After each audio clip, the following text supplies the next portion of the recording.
אחד המרכיבים שיכול לעשות לכם בידול עסקי בצורה מאוד פשוטה, זה חוויית לקוח.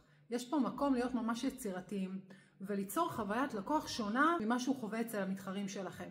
אם למשל אני רפלקסולוגית, אני יכולה להכניס שימוש בשמנים ארומתרפיים שיש להם ריח מאוד נעים, אני יכולה לאפשר ללקוח לשכב רבע שעה אחרי הטיפול ולא להאיץ בו לקום ולצאת. אם אני מאפייה, אני יכולה להכשיר את העובדים שלי, לתת ייעוץ ולהסביר ללקוחות לגבי סוגי הלחמים, סוגי הקמחים, לאפשר טעימות כמובן מהבחירה.